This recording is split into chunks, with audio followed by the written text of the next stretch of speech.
नमो तस्स भगवतो अरहतो सम्मा संबुद्धस्स। नमो तस्स भगवतो अरहतो सम्मा संबुद्धस्स।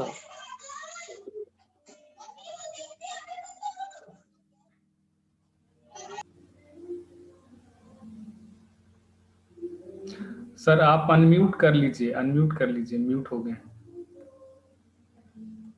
कर लेंगे। अच्छा शुरू कर दें क्या, बोलेंगे कुछ? ये अभी थोड़ा प्रफुल्ल सर प्रस्तावना थोड़ा सा रखेंगे। हाँ इसलिए ये किया। जी जी, यहाँ हम सब के लिए बड़ी ही प्रसन्नता का विषय है कि 1 जनवरी 2021 से नए वर्ष में एक नई शुरुआत हो रही है और हम थेरवादी बुद्ध शिक्षाओं के, बुद्ध शासन के दार्शनिक पहलुओं को इस श्रृंखला के माध्यम से, इस व्याख्यान माला के माध्यम से हमें सुनने का एक अवसर प्राप्त हो रहा है। इस अवसर को, इस कार्यक्रम को, इस श्रृंखला को, इस व्याख्यान माला को प्रवर्तित कर रहे हैं देश के जाने माने विद्वान आचार्य प्रोफेसर रमेश प्रसाद जी। आप संपूर्णानंद संस्कृत विश्वविद्यालय में प्रोफेसर है, डीन हैं आप, और राष्ट्रपति सम्मानित है और पाली के क्षेत्र में आपका बहुत बड़ा नाम है। आपने अनेक ग्रंथों की रचना की है तथा संपादन किया है। विशेषतः जो धर्मदूत जो जर्नल निकलता है इसके आप संपादक है। यह अत्यंत प्रसिद्ध जर्नल है, जाना माना जर्नल है। तो ऐसे विद्वान आचार्य का हमको सानिध्य लाभ प्राप्त हो रहा है। कल आपने इसी श्रृंखला में क्रम में पहले दिन भगवान बुद्ध के जीवन वृत्त के विषय में जाना और आज हम एक बुद्ध धम्म का एक विशेष सिद्धांत है प्रतीत्य समुत्पाद, उसके बारे में है। प्रतीत्य समुत्पाद के बारे में हम आज विस्तार से जानेंगे। और जैसा कि हम सभी जानते हैं कि भगवान बुद्ध की शिक्षाएं या उनके सिद्धांत, उनका दर्शन कोई हंसी मजाक के लिए रखी गई कोई बात नहीं है। हर एक बात का हमारे व्यवहारिक जीवन में पूरा उपयोग है और किस तरह से प्रतीत्य समुत्पाद हमारे जीवन में उपयोगी है, किस तरह से हमारे जीवन से जुड़ता है, इसकी क्या व्यवहारिकता है, इस विषय में आज हमारे आचार्य इस श्रृंखला में अपनी बात रखेंगे। और हम आपको इतना ही बताना चाहते हैं कि आनंद के पूछे जाने पर भगवान कहते हैं कि यह प्रतीत्य समुत्पाद का सिद्धांत, ये जो सिद्धांत है यह बहुत गंभीर विषय है। पर ऐसे गंभीर विषय को आज हमारे आचार्य जी यहाँ सरलता पूर्वक अपनी सरल सहज भाषा में बताएंगे कि किस तरह से हमारे इस जीवन चक्र में यह सिद्धांत पूरी तरह से लागू होता है और इस सिद्धांत को जानकर किस तरह से हम दुखों से बाहर आने का रास्ता प्राप्त कर सकते हैं, किस तरह से अपने जीवन में मंगल का, लोक मांगल्य का संचार कर सकते हैं और किस तरह से हम अपने जीवन को और सुखी और उन्नत बना सकते हैं। तो ऐसे महत्वपूर्ण विषय पर बात रखने के लिए मैं आप आचार्य जी से निवेदन करता हूं कि कृपया आप इस विषय को प्रवर्तित करने कीजिए सर। धन्यवाद। धन्यवाद प्रफुल्ल जी। अनंत करुणापयं तथागत मनुत्तरं वंदित्वा शीर्षा बुद्धं धम्मं साधुगणं पिचा। पाली वदंताचार्य बुद्ध दत्त पाली संवर्धन प्रतिष्ठान का मैं पुनः आभार व्यक्त करता हूं, जिनके इस दर्शन चैनल के माध्यम से बुद्ध धम्म के प्रचार प्रसार, उनकी अच्छी कही गई बातों को आप तक पहुंचाने का अवसर दिया है। और मैं यहाँ उपस्थित उनके सहयोगी मुकेश मेहता जी को भी बहुत बहुत धन्यवाद देता हूं कि बहुत लगन के साथ आप इसमें जुड़े हुए हैं और उनका हाथ बटा रहे हैं। यह मंगल कार्य है, आपका भी मंगल होगा। ऐसे ही आप निष्पक्ष रूप से, तटस्थ रूप से आप बुद्ध धर्म की सेवा करते रहें। आपका जो है कल्याण होगा। इस वर्ष में मंगल कामना और इस वर्ष की शुभकामनाएं आपको। अब ये भी जैसा कि प्रफुल्ल जी ने बताया, धर्मदूत के बारे में थोड़ा-सा बताया, तो मैं एक शब्द केवल धर्मदूत के बारे में कहना चाहूँगा कि अभी पाली और बौद्ध दर्शन का एकमात्र जो यूजीसी के केयर लिस्ट में जिस जर्नल को रखा गया है, वह धर्मदूत ही जर्नल है। वह प्रतिष्ठित जर्नल है। उस जर्नल में जो लेख हैं, वह देश के और विदेश के जाने-माने लेखकों का उसमें लेख प्रकाशित होता है। अगर आपके पास बहुत अच्छा उन्नत किस्म का लेख हो तो स्वागत है, क्योंकि हम लोग जो क्वालिटेटिव लेख ही उसमें प्रकाशित करते हैं। अब दूसरे दिन जो हमारा थेरवादी दर्शन है पाली साहित्य में, इसमें जुड़े हुए जितने भी श्रोतागण हैं, पूज्य भिक्षुगण हैं, उपासकगण हैं, उपासिकाएं हैं, उन सबों का मैं नमन करता हूँ, वंदन करता हूँ। कल हमने भगवान बुद्ध के जीवन वृत्त को, समय अल्प है इसलिए मैंने कल नहीं बताया, लेकिन प्रयास रहा कि बुद्ध के जन्म से लेकर महापरिनिर्वाण तक एक झलक आपके तक पहुंच जाए। तो उसमें हमने जन्म को देखा, भगवान बुद्ध के महाभिनिखमन को देखा, पैया को देखा, निब्बान को देखा और फिर महापरिनिब्बान पर आकर हमने समाप्त किया। अगर मौका मिलेगा तो फिर विस्तार से चर्चा होगी उन बातों पर। फिर मैं बोध गया लौटता हूं। बोधि वृक्ष के नीचे बोध गया में भगवान बुद्ध को बुद्धत्व की प्राप्ति होती है। सप्ताह भर भगवान उस बोधि वृक्ष के नीचे विमुक्ति सुख का आनंद लेते रहते हैं। विमुक्ति,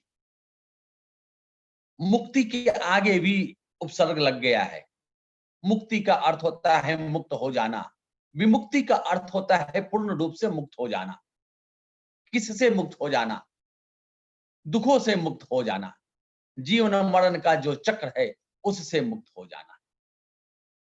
तो उस मुक्ति का, उस विमुक्ति का, उस परम सुख का भगवान एक सप्ताह तक आनंद लेते रहे। बुद्धत्व प्राप्ति के प्रथम याम में, पहले पहर में, प्रथम प्रहर में वह प्रतित समुत्पाद का अनुलोम तथा प्रतिलोम मनन करते हैं। अनुलोम का अर्थ होता है सीधा, प्रतिलोम का अर्थ होता है उल्टा, हम देखेंगे अभी। अनुलोम और प्रतिलोम मनन करते हैं। इसलिए दर्शन का आरंभ भी हम लोग प्रतित समुत्पाद से ही करने जा रहे हैं, क्योंकि भगवान बुद्ध का बुद्धत्व के बाद इसी दर्शन पर उनका अनुलोम और प्रतिलोम मनन हुआ था। निश्चित रूप से यह प्रतित समुत्पाद बड़ा गंभीर है, लेकिन मेरा प्रयास होगा कि गंभीर को सरल शब्दों में, सरल भाषा में मैं आप तक पहुंचा सकूं। प्रतीत समुत्पाद में दो पद हैं, प्रतीत और समुत्पाद। प्रतीत का अर्थ होता है अवलंबित होकर, निर्भर होकर, डिपेंडिंग ऑन। और समुत्पाद का अर्थ होता है उत्पन्न होना। समुत्पाद को भी अगर संधि विच्छेद करेंगे, संग प्लस उपपाद, उपपाद का अर्थ हुआ उत्पाद, उत्पादन करना, ओरिजिनेशन। संग लग गया है अनविशेष रूप से उत्पन्न होना। तो संसार की जितनी भी वस्तुएं हैं वे एक दूसरे पर अवलंबित होकर उत्पन्न होती है। ये इसका लिटरल मीनिंग है प्रतीत समुत्पाद का। नथिंग है इंडिपेंडेंट आइडेंटिटी, किसी की भी स्वतंत्र सत्ता नहीं है, हर एक दूसरे पर निर्भर होकर वह उत्पन्न होती है। इसे एक उदाहरण से समझते हैं। जैसे बीज है, बीज को हम बोते हैं, उसमें अंकुरन होता है, अंकुरन के बाद पौधा बनता है, पौधा बड़ा होकर वृक्ष का रूप लेता है, उसमें फल लगता है, उस फल में बीज रहते हैं, बीज को फिर बोते हैं और वह बीज फिर वृक्ष बनता है। इस तरह से बीज वृक्ष का चक्र चलता रहता है। सभी एक दूसरे पर अवलंबित है, किसी की भी स्वतंत्र सत्ता नहीं है। बीज है तभी वृक्ष है, वृक्ष है इसका अर्थ है बीज है, अगर बीज नहीं है तो वृक्ष नहीं है। तो जो लिटरल मीनिंग हुआ इसका प्रतीत समुत्पाद का, अवलंबित होकर उत्पन्न होना। इसलिए अंग्रेजी में इसे जो अनुवाद किया गया लॉ ऑफ डिपेंडेंट ओरिजिनेशन, सब डिपेंडेंट है एक दूसरे पर।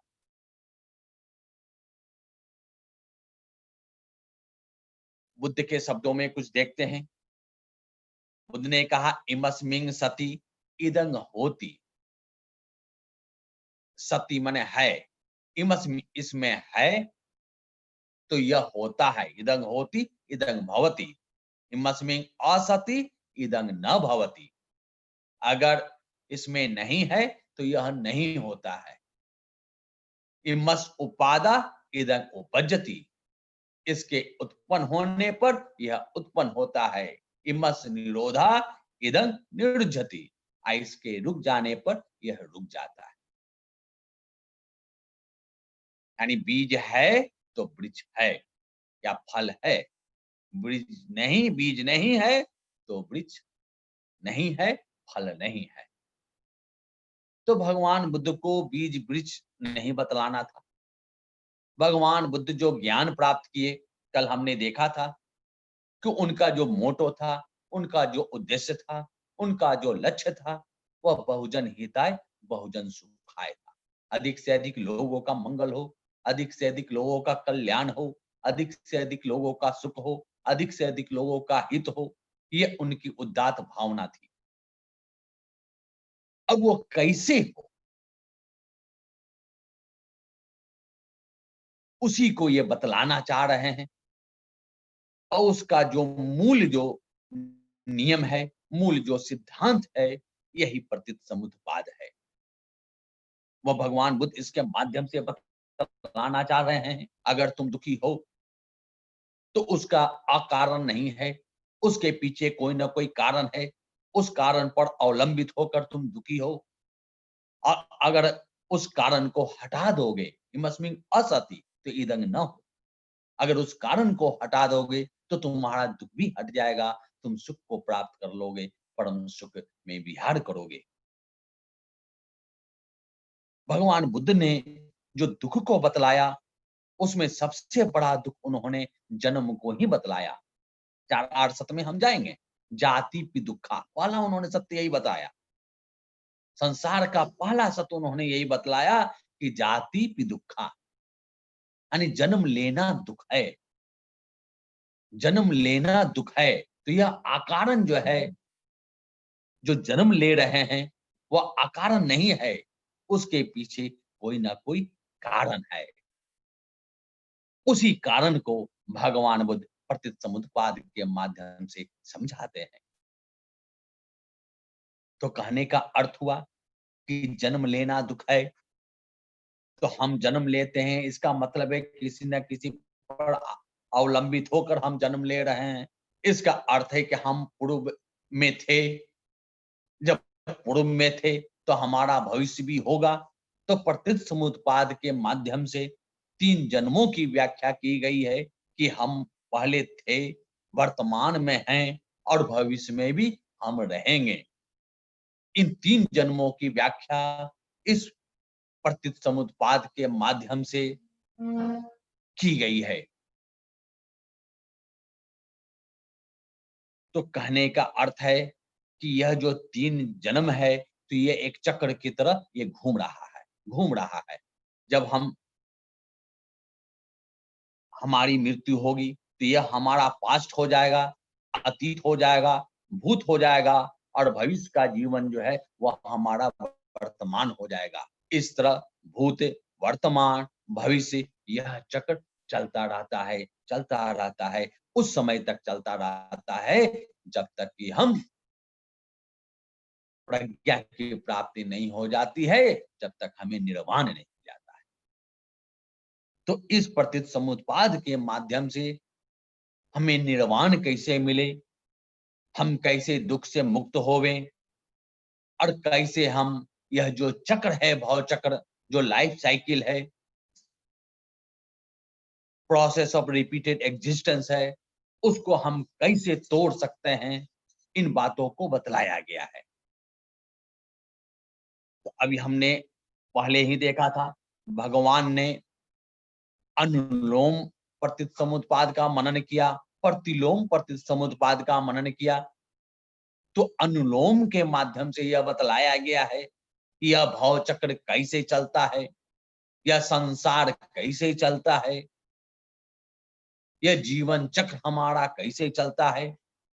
और प्रतिलोम प्रतिसमुत्पाद के माध्यम से यह समझाया गया है कि इस भव चक्र को हम कैसे काट सकते हैं, ये जीवन चक्र को हम कैसे तोड़ सकते हैं, इस संसार से हम कैसे मुक्त हो सकते हैं। इन बातों को प्रतिसमुत्पाद के माध्यम से बतलाया गया है। पूरा जीवन चक्र आपका, अतीत में क्या थे, वर्तमान क्या है और भविष्य में हम क्या बनेंगे, यह प्रतिसमुत्पाद के माध्यम से भगवान ने बतलाया है। उसी की बात को आप तक पहुंचाने का आज अवसर मिला है, प्रयास करता हूं। तो इस चक्र को समझाने के लिए भगवान ने 12 अंगों का सहारा लिया है, जो एक दूसरे पर अवलंबित है। जैसे हमने कहा, बीज है, बीज के बाद अंकुरन होता है, अंकुरन के बाद पौधा बनता है, पौधा के बाद वृक्ष बनता है, वृक्ष के बाद फल बनता है, सब एक दूसरे पर अवलंबित होकर उत्पन्न हो रहा है। उसी तरह से 12 अंगों के माध्यम से भगवान बुद्ध ने पूरे भव चक्र को, पूरे जीवन चक्र को बतलाया है। वे 12 अंग जो हैं, अंगों को यहाँ पर निदान शब्द दिया गया है। तो 12 है, तो 12 को द्वादश कहते हैं पाली में। इसलिए प्रतिसमुत्पाद का दूसरा नाम द्वादश निदान भी है। अगर कोई द्वादश निदान बोलता है, तो इसका अर्थ है कि वह प्रतिसमुत्पाद की बात कर रहा है। तो वह द्वादश निदान, वह 12 अंग कौन कौन से हैं, इसको देखते हैं। पहला अविद्या है, दूसरा संस्कार है, तीसरा विज्ञान है, चौथा नाम रूप है, पांचवा 6 आयतन है, छठा स्पर्श है, सातवां वेदना है, आठवां तृष्णा है, नौवां उपादान है, 10वां भव है, 11वां जाति है और 12वां जड़ा मरण है। ये जो अविद्या से लेकर जरा मरण तक, ये जो द्वादश निदान है, ये जो 12 अंग हैं, वे एक दूसरे से जुड़े हुए हैं। अविद्या पर अवलंबित होकर संस्कार की उत्पत्ति होती है, संस्कार पर अवलंबित होकर विज्ञान की उत्पत्ति होती है, विज्ञान पर अवलंबित होकर नाम रूप उत्पन्न होता है। इस तरह से यह चक्र चलते चलते जाति पर अवलंबित होकर जरा मरण उत्पन्न होता है और यह चक्र चलता रहता है, चलता रहता है। ये अनुलोम पठित समुपाद है।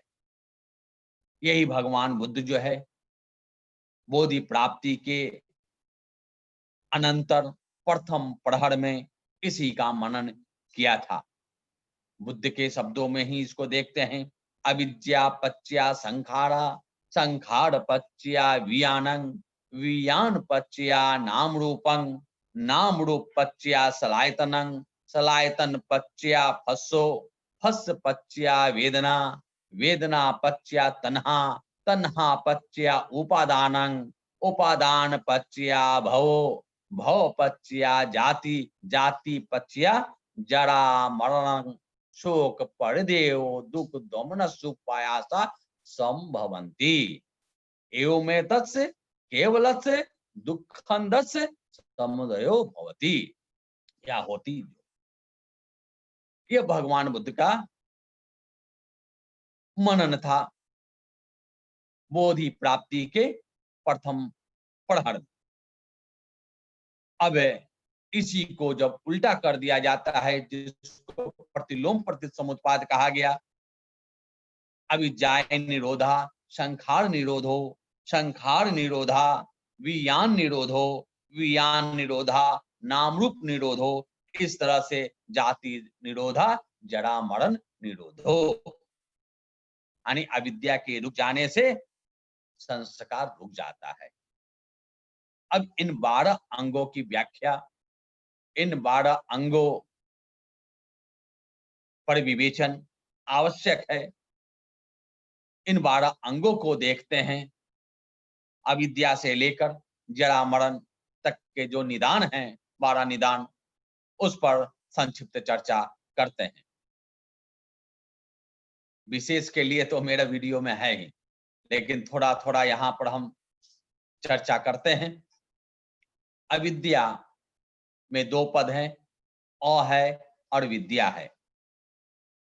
विद्या का अभाव, अ का अर्थ होता नहीं, निगेशन के अर्थ में अ का प्रयोग होता है, अभाव के अर्थ में अ का प्रयोग होता है, यानी विद्या का अभाव, विद्या का नहीं होना, वह अविद्या है। तो पहले हमें यह देखना होगा कि विद्या क्या है जिसका अभाव अविद्या है। विद्या प्रज्ञा को कहते हैं, जो भगवान को बोधि वृक्ष के नीचे प्राप्त हुआ था। प्रज्ञा, ज्ञा माने ज्ञान, प्र माने विशेष, जो विशेष ज्ञान है, तो वह विशेष ज्ञान क्या है? जो यथार्थ बोध है। सब्बे संखारा अनिच्चा, सभी संस्कार अनित्य हैं। All things are impermanent. सब्बे संखारा दुखा, सभी वस्तुएं, सभी संस्कार दुखमय हैं। All things are subject to suffering and सब्बे धम्मा अनत्ता, ऑल थिंग्स आर सब्सटेंसलेस, सभी वस्तुएं अनात्मवान है। यह जो अनित्यता है, यह जो दुखता है, यह जो अनात्मता है, यही वस्तु का स्वभाव है। इस स्वभाव को यथार्थ रूप से अनुभव के आधार पर जान लेना विद्या है, प्रज्ञा है। इसका अज्ञान, इसका बोध नहीं होना, वही अविद्या है। इसलिए अविद्या के लिए कहा गया कि धम स्वभाव पटिछादन लखनाती अविद्या। जो धर्म का स्वभाव है पटिछादन, उसको वह ढक देता है। धर्म के स्वभाव को ढक देने का जो लक्षण है वही अविद्या है। अविद्या का लक्षण बतलाया गया, धम स्वभाव पटिछादन, यानी धर्म के स्वभाव के, धम यहाँ वस्तु के अर्थ में प्रयुक्त है। स्वभाव माने स्वभाव, पटिछादन माने ढक देना, कवर कर देना, to cover the real nature of a thing, वस्तु का जो यथार्थ स्वभाव है, वस्तु का जो सही स्वरूप है, वो दिखता ही नहीं है अविद्या के कारण। वस्तु का सही स्वरूप क्या है? अभी हमने देखा, उसकी अनित्यता है, उसकी दुखता है, उसकी अनात्मता है। अनित्य जब अविद्या रहती है, तब अनित्य की जगह हमें नित्य दिखाई देता है, दुख के जगह हम सुख देखते हैं और अनात्म की जगह हम आत्मान समझते हैं। यही अविद्या है। विशेष नहीं करेंगे। अब इसके बाद फिर बाद में कभी चर्चा होगी तो शील समाधि प्रज्ञा वाले में, प्रज्ञा पर और अविद्या विद्या पर हम चलेंगे। तो अब यही जाने, जो वस्तु का सही स्वभाव है उसको वह ढक देता है। जब ढक देता है तो अंदर का चीज दिखाई ही नहीं देता है। जब दिखता नहीं है तो वह अंधकार में भटकता रहता है। तो भटक कर अब वो क्या काम करता है इस पर अवलंबित होकर, क्योंकि अविद्या है तो इस पर अवलंबित होकर अब हम लोग काम करेंगे। अब वो हम लोग काम क्या करेंगे वो हम देखते हैं। दूसरा जो निदान है, संखार है, संस्कार है। व्यक्ति जन्म लेता है, जन्म के बाद वो काम करने लगता है, जीवन पर्यंत काम करता रहता है। तो काम 3 प्रकार के होते हैं। एक कुशल काम होता है, दूसरा अकुशल काम होता है और तीसरा निष्काम कर्म होता है। कुशल जिसको अच्छा कहते हैं, अकुशल जिसे बुरा कहते हैं। अनिष्काम कर्म न अच्छा है न बुरा है, न्यूट्रल रहते हैं। जिसे moral activities, immoral activities, indifferent activities कहते हैं। ये 3 प्रकार के कर्म हैं। तो 3 प्रकार के ये जो कर्म हैं वो हम कैसे करते हैं? काय से करते हैं, वची से करते हैं और मन से करते हैं। इसलिए संखार को 3 प्रकार कहा गया, काय संखारो, वची संखारो और चित्त संखारो। काय संखार का अर्थ हुआ जो शरीर के माध्यम से जो हम कर्म करते हैं वह काय संखार हुआ। वचन से, वाणी से जो कर्म करते हैं वह वची संखार हुआ। और मन से जो कर्म करते हैं वो मनो संखार हुआ, चित्त संखार हुआ। तो ये जो संस्कार कर रहे हैं काय से, वची से और मन से, चित्त से, 3 प्रकार के कर्म करते हैं। काय से भी 3 प्रकार का करते हैं, कुशल करते हैं, अकुशल करते हैं और न ही कुशल न अकुशल तटस्थ रूप से करते हैं। वाणी से भी उसी प्रकार के कुशल अकुशल और निष्काम कर्म करते हैं। वही स्थिति मन की भी है। तो ये जो मूल में अविद्या है, जब मूल में अविद्या है तो हम निष्काम कर्म नहीं करते हैं, चाहे वो कुशल कर्म करते हैं या अकुशल कर्म करते हैं। जो भी हम कर्म करते हैं, जैसा भी हम कर्म करते हैं उसका फल मिलता है। बिना फल का, है ना, कोई भी कर्म करेंगे उसका भी एक्शन का रिएक्शन होता है, फल मिलेगा ही। निष्काम कर्म का फल नहीं मिलता है। इसे हम इस तरह से समझ सकते हैं, कोई बीज है, बीज को बोते हैं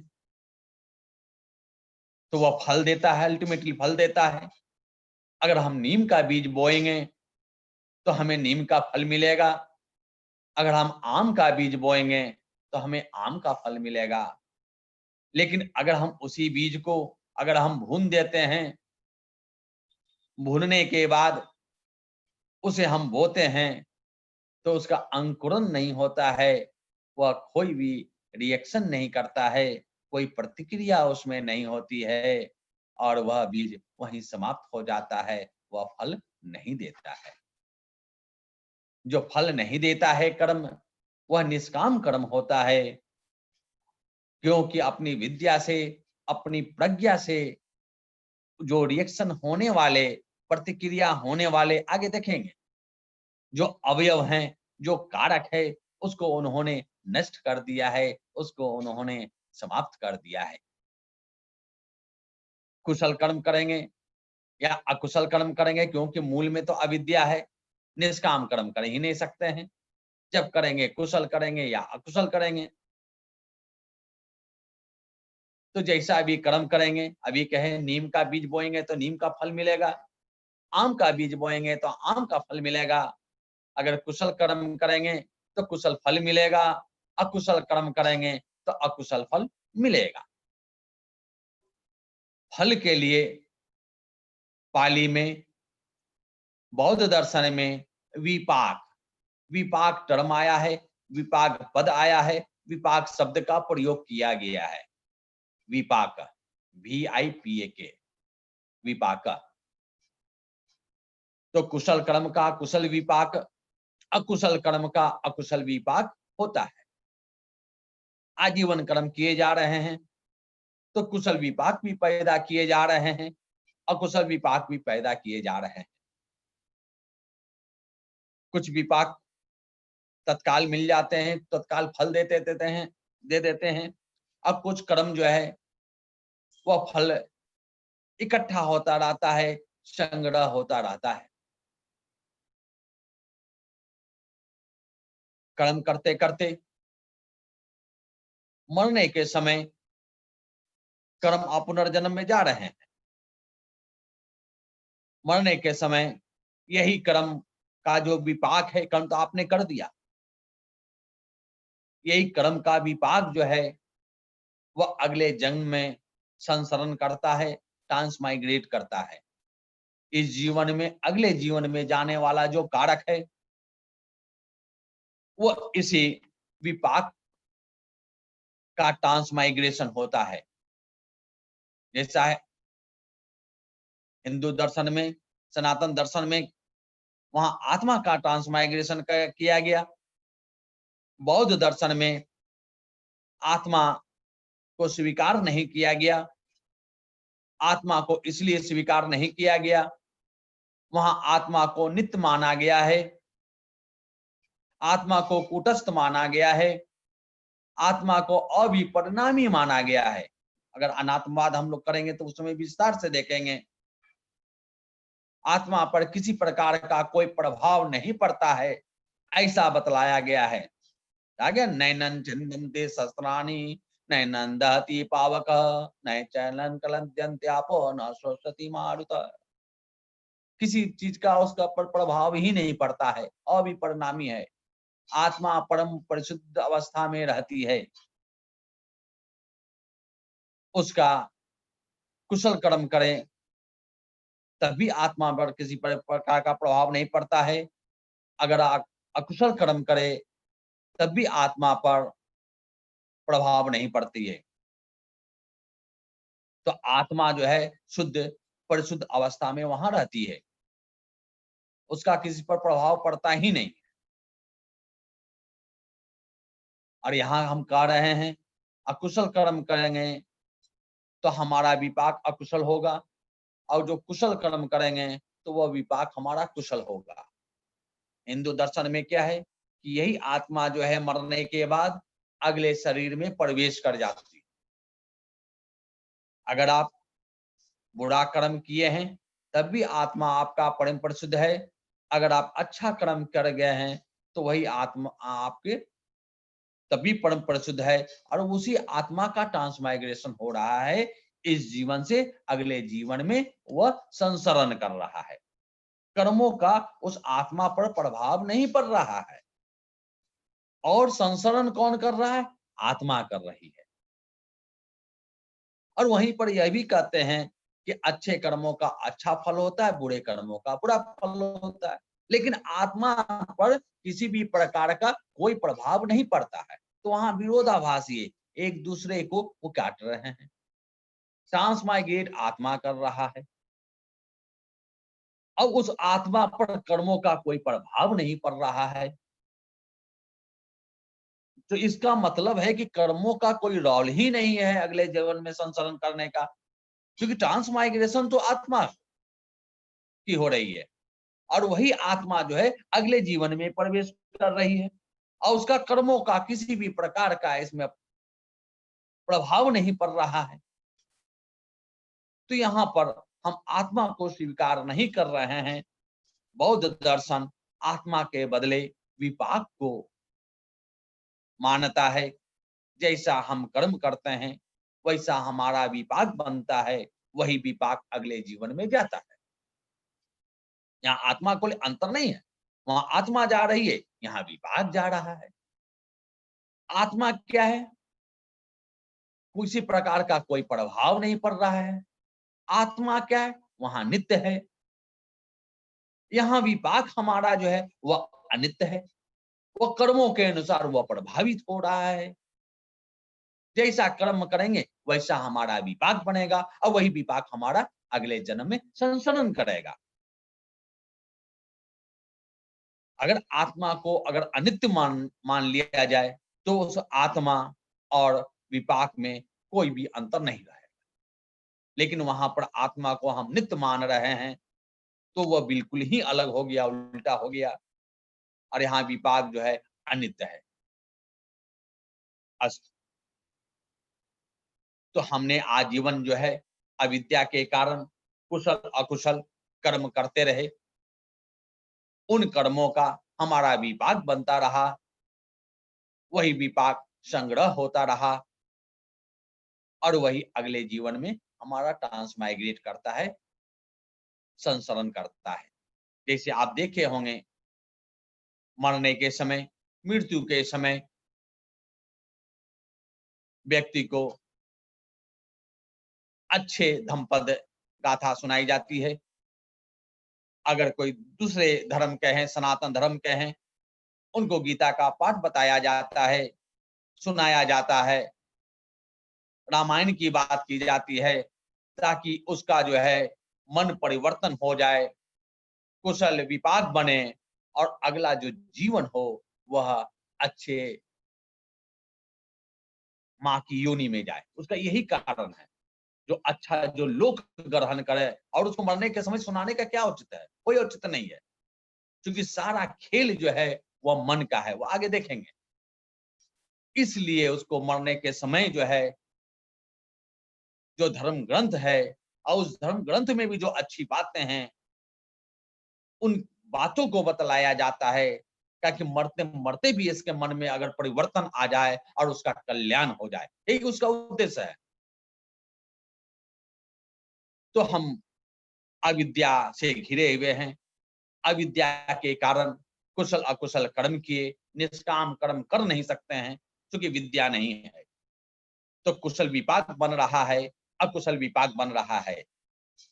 ये कुशल कर्म अकुशल कर्म क्यों कर रहे हैं, कुशल विपाक अकुशल विपाक क्यों बन रहा है? यह अविद्या है, इसलिए बन रहा है। इसलिए अविद्या पर अवलंबित होकर हमारा संस्कार बन रहा है। अविद्या पच्य संखारा, इसी को कहते हैं।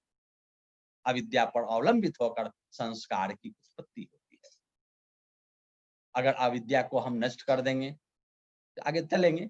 अगर विद्या उत्पन्न हो जाएगी, प्रज्ञा उत्पन्न हो जाएगी, तो हम निष्काम कर्म करेंगे, कुशल अकुशल कर्म नहीं करेंगे। तो जब कुशल अकुशल कर्म नहीं करेंगे तो हमारा विपाक भी नहीं बनेगा, फल भी नहीं बनेगा, और हम जीवन मरण के चक्र से, भाव चक्र से हम ऊपर चले जाएंगे। तो संखार निरोधा, अविद्या निरोधा, संखार निरोधा। अविद्या के रुक जाने से संस्कार भी रुक जाता है। आगे चलते हैं। तीसरा जो निदान है, इसका तीसरा जो अंग है वह आपका विज्ञान है, विज्ञान है। विज्ञान का अर्थ जो है चित्त, कॉन्शसनेस। कॉन्शसनेस कहते हैं, इसका जो इंग्लिश ट्रांसलेशन है कॉन्शसनेस है, चित्त है।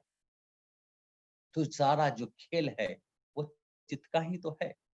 चित्त मन का जो है समानार्थक शब्द है, सिनोनिम्स वर्ड है, सिनोनिम्स टर्म है। धम्पद की जो पहली गाथा है वही मनोपबंगमा धम्मा। मन सभी प्रवृत्तियों में अग्रगामी है, मन सभी कर्मों में आगे आगे चलता है। तो तीन प्रकार के कर्म है, काय कर्म, वची कर्म और मनोकर्म। मन जो है वो आपको कहता है कि यह काम करो, तो काय वह काम करता है। मन कहता है कि यह बोलो, तो वाणी वैसी निकलती है। तो कराने वाला जो है वह मन है। इसलिए कहा गया मनोपभंगमा धम्मा। मन सभी कर्मों में, सभी कर्मों का अर्थ है काय कर्म, वची कर्म और मनोकर्म। ये जो 3 कर्म है, इन तीनों कर्मों में मन जो है अग्रगामी है। मन आगे आगे चलता है। जैसे अगर आप किसी व्यक्ति को आप पसंद नहीं करते हैं, अगर वो आपको दिख जाता है, तो आपका मन दूर से ही उसका खराब हो जाता है देखकर। उसके बाद अगर वह निकट आता है, आपके अंदर उसके प्रति ज्यादा द्वेष है, तो आप उसे अपशब्द बोलेंगे, वाणी का कर्म हो गया। अगर उससे भी मन नहीं भरता है, तो उसे मारपीट कर लेंगे, उसे हत्या कर देंगे, कर्म आपका समाप्त हो गया। अगर मन अगर कहता कि हमको इससे क्या लेना देना है, छोड़ो उसको जाने दो, तो ना हमारी वाणी गंदी होगी, ना हमारा काय कर्म अशुद्ध होगा। ये जो वाणी गंदी होती है, काय से जो कर्म खराब करते हैं, वो अच्छा भी हो सकता है, बुरा भी हो सकता है। वो मन ही इसको कंट्रोल करता है, मन ही उसको नियंत्रण करता है। तो ये जो मन है, उसे ही चित्त कहते हैं, वही कॉन्शसनेस है। आजीवन जो है वो मन ही काम कराता रहता है। काय से कराता है, वो चीज से कराता है।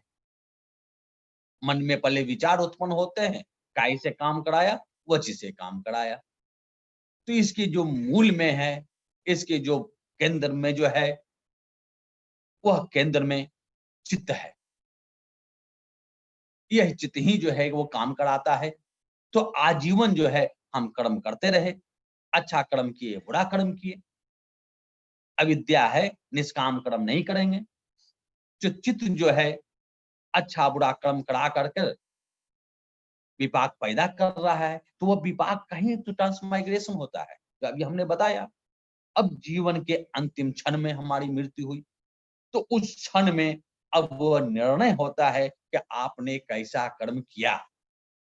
जैसा आपने कर्म किया, जैसे कोई एक गिलास है, उसमें पानी भरा है, उसमें 1 चम्मच नमक रख रहे हैं, 1 चम्मच चीनी रख रहे हैं, नमक चीनी डालते जा रहे हैं। जिसकी मात्रा जैसी रहती है, बाद में वही आपका स्वाद मिलता है। उसी तरह से आप जब मरते हैं, तो मरने के बाद जैसा आपने कर्म किया है, वैसी आपकी माँ की योनि मिलेगी। वह मनुष्य योनि भी हो सकती है, वह पशु योनि भी हो सकती है, वह पक्षी का योनि भी हो सकती है, वह कीड़ा मकोड़ा की भी योनि हो सकती है। 31 लोक है, किसी भी लोक में आप जा सकते हैं। स्वर्ग लोक भी हो सकता है, उसकी भी बात की गई है। 31 लोक में वह भी है। अब यह क्यों माँ का जन्म ग्रहण क्यों हमने किया? क्योंकि हमने पूर्व में कुशल और अकुशल कर्म किया, निष्काम कर्म नहीं किया। अगर निष्काम कर्म करते, तो हम जन्म ग्रहण नहीं करते। तो इस विज्ञान को, इस चित्त को, इस प्रतीत समुत्पाद के चित्त से जोड़ने के लिए यहाँ पटिसंधि विज्ञान कहा गया। पटिसंधि विज्ञान का अर्थ हुआ प्रतिसंधि। संधि का अर्थ होता है जोड़, प्रति का अर्थ होता है विशेष जोड़। यानी पूर्व जीवन परंपरा को इस जीवन परंपरा को जोड़ने वाला जो कारक है, जोड़ने वाला जो चित्त है, जो च्युति चित्त कहते हैं, अंतिम में जो मरने वाला जो चित्त जहां मरे, वहीं से जो विपाक रहा, वो आगे ट्रांसमाइग्रेट कर गया। तो यह प्रतिसंधि विज्ञान जो हमारा संखार रहा, संस्कार रहा, जो कुशल अकुशल कर्म किए, जो उनका विपाक बना, उन्हीं के कारण जो है हम आगे जो जन्म ग्रहण किए। तो विज्ञान का यहाँ अर्थ है कि माँ के गर्भ में शिशु का प्रवेश, entry of a child into the womb of a mother. माँ के गर्भ में शिशु का प्रवेश। क्यों लिया प्रवेश? क्योंकि उसका विपाक है। अगर विपाक नहीं रहता, तो वो लेता ही नहीं। विपाक क्यों बना? क्योंकि कुशल कुशल कर्म किया। कुशल कुशल कर्म क्यों किया? निष्काम कर्म क्यों नहीं किया? क्योंकि अविद्या उसके साथ थी। इसलिए अविद्या पर अवलंबित होकर संस्कार हो गया। अविद्या पच्च्या संखारा, असंखार पच्च्या विज्ञानं। संस्कार पर अवलंबित होकर विज्ञान की उत्पत्ति हो गई। अब वह माँ के गर्भ में आ गया, पिछला जीवन उसका समाप्त हो गया। तो पहला जो दो अंग है, जो निदान है दो प्रतिसमुत्पाद के, वे अतीत काल से संबंध रखते हैं, भूतकाल से संबंध रखते हैं। अब तीसरा निदान से वर्तमान काल आरंभ होता है। हम माँ के गर्भ में आ गए। माँ के गर्भ में आने के 9 महीने बाद जितना जिसका जेस्टेशन पीरियड हो, बुद्ध जो है, बौद्ध धर्म जो है, मानव का अध्ययन करता है, इसलिए मानव को लेकर हम चलते हैं। तो 9 महीने के बाद वह माँ के गर्भ से बाहर आता है, तो उसके साथ नाम और रूप रहता है। नाम का अर्थ हुआ माइंड, रूप का अर्थ हुआ मैटर। जब वह गर्भ से बाहर आता है तो उसके पास मन रहता है और उसके बाद शरीर रहता है, काया रहती है। यह नाम रूप क्यों आया? क्योंकि वह माँ के गर्भ में गया। अगर माँ के गर्भ में नहीं आता तो नाम रूप लेकर इस लोक में ही वह नहीं आता।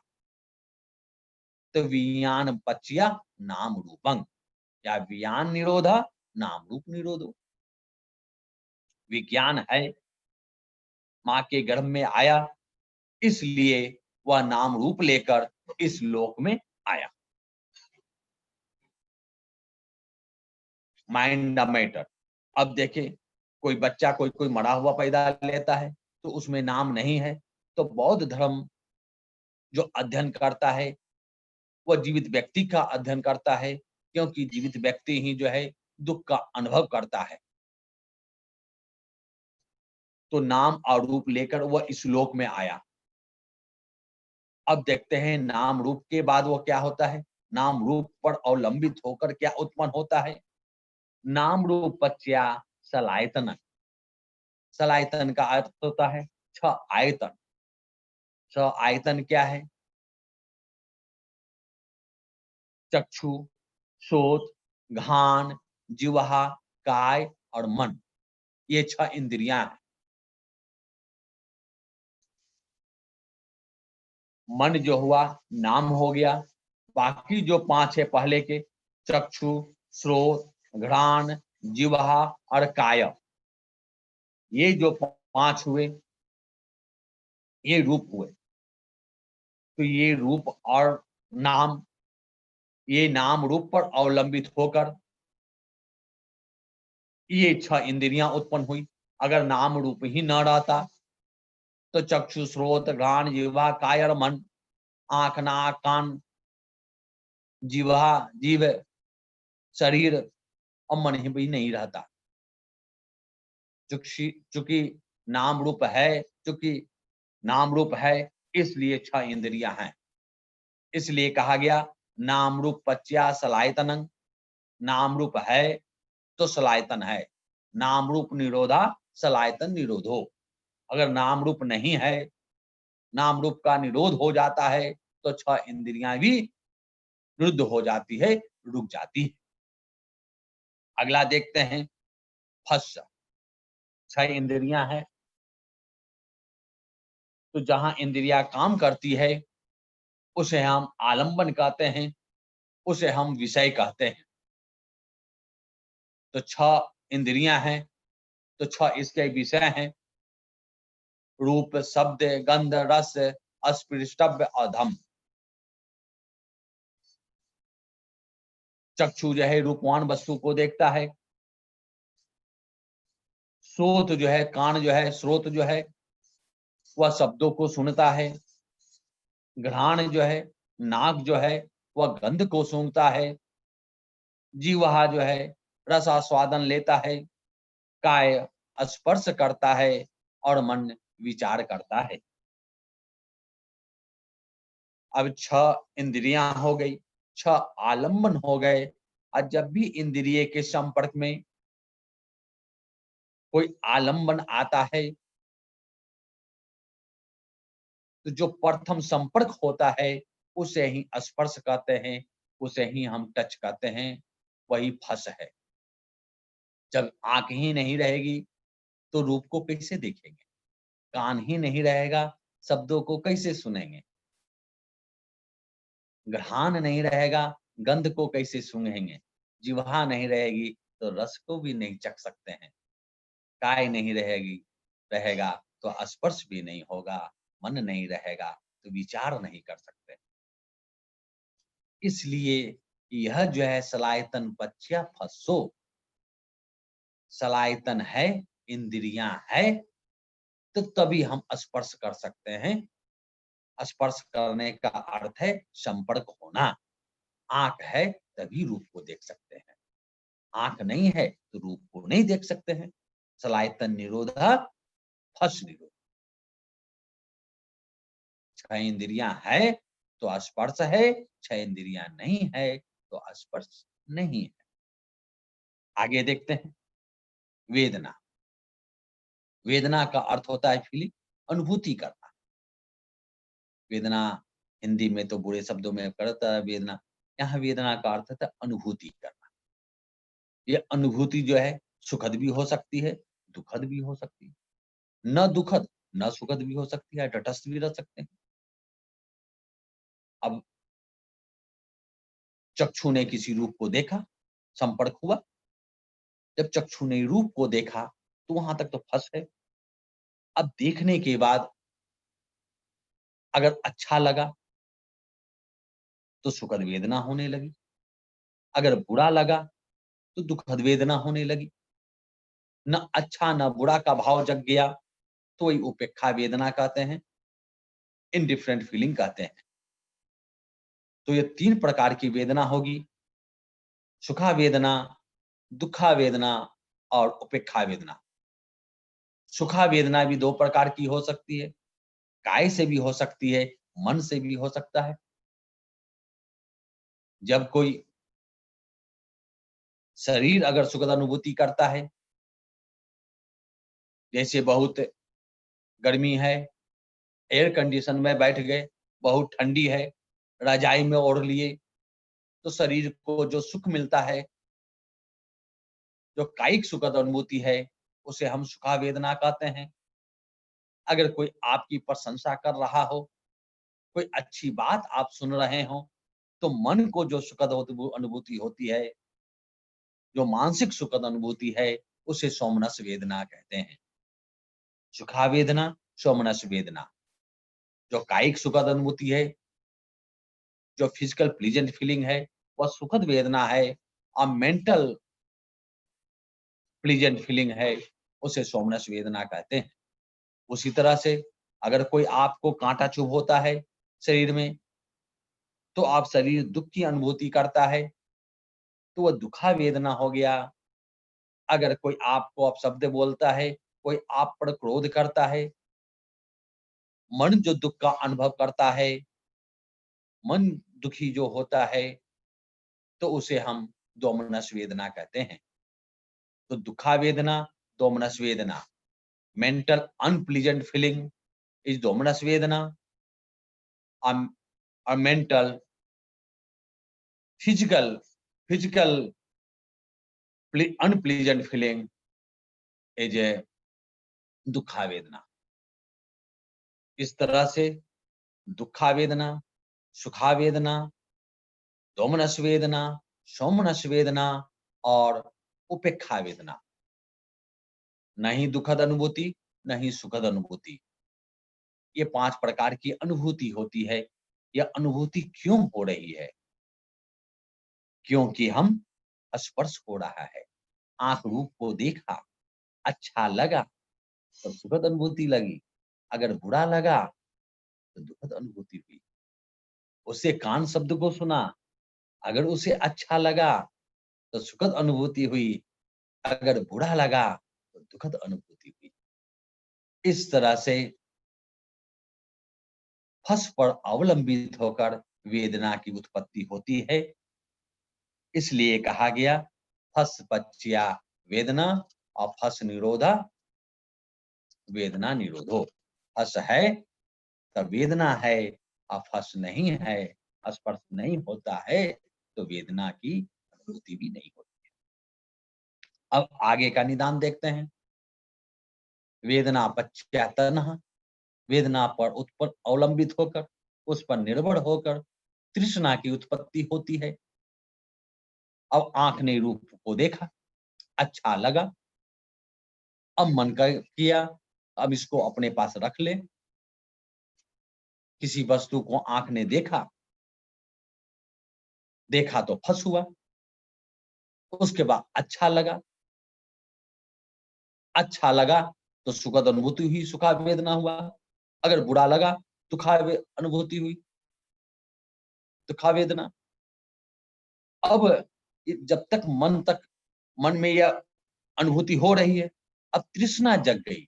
अगर ये चीज मेरे पास आ जाता तब अच्छा होता। यही तृष्णा है, कामना, इच्छा, राग। इच्छा जग जाना, राग पैदा हो जाना, उसमें आनंद का अनुभव करने लगना, यही तृष्णा है। 3 रूपों में बतलाया गया, काम तन्हा, भव तन्हा, विभव तन्हा। वो हम जब चत्तारी और ये सच्चानी देखेंगे उस समय चर्चा करेंगे। जब इच्छा जग गई, अच्छा लगा तो पाने की इच्छा जगी, बुरा लगा तो उसे नष्ट करने की इच्छा जगी।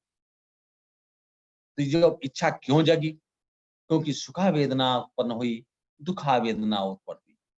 अगर उपेक्षा वेदना होती तब तन्हा उत्पन्न नहीं होता। उपेक्षा वेदना कब उत्पन्न होगी? जब हमें प्रज्ञा की प्राप्ति हो जाएगी। इस जीवन में अगर प्रज्ञा मिल जाए तो केवल उपेक्षा वेदना होगी, चक्षु रूप को देखेगा, लेकिन उसे देखकर कोई प्रतिक्रिया नहीं करेगा, देखना देखना मात्र रहेगा। ना निमित्त गाही होती, ना अनुव्यंजन गाही। उसमें ना राग उत्पन्न करेगा, ना द्वेष उत्पन्न करेगा। शब्द शब्द मात्र रहेगा, रूप रूप मात्र रहेगा। उसी तरह से अन्य इंद्रियों पर भी वो काम करेगा। लेकिन जब मूल में अविद्या है, अभी विद्या उत्पन्न नहीं हुई है, तो स्पर्श होता है। स्पर्श के बाद वेदना होती है, सुखा वेदना, दुखा वेदना होती है, और फिर उस प्राप्ति की इच्छा जगती है। तो वह कामना, जो इच्छा, जो राग है, वही तन्हा है, जो वेदना पर अवलंबित होकर उत्पन्न होती है। अब मन में बात जग गई कि इसे यह प्राप्त कर लेना है। अगर सुखा वेदना है, अगर दुखा वेदना जगी तो इसको नष्ट कर देना है। तो हम उसका प्रयास करेंगे। तो तन्हा पच्या उपादानं, हम किसी भी कीमत पर, by hook and crook, by किसी भी रूप में हम उसे हासिल करके रहेंगे। जैसे आंख ने किसी फूल को देखा, हर्ष हुआ, सुखद अनुभूति हुई, वेदना जगी, मन में भाव जगा, यह फूल हमारे पास रहता तो अच्छा होता, तन्हा जगी, और फिर उसे हम तोड़ लेते हैं। वही तो उपादान है। उसी तरह से अगर मच्छर को देखते हैं, अगर सामने घूम रहा है, चक्षु ने उसको देखा, हर्ष हुआ, दुखा वेदना उत्पन्न हो गई देखकर, क्या हमें यह काटेगा?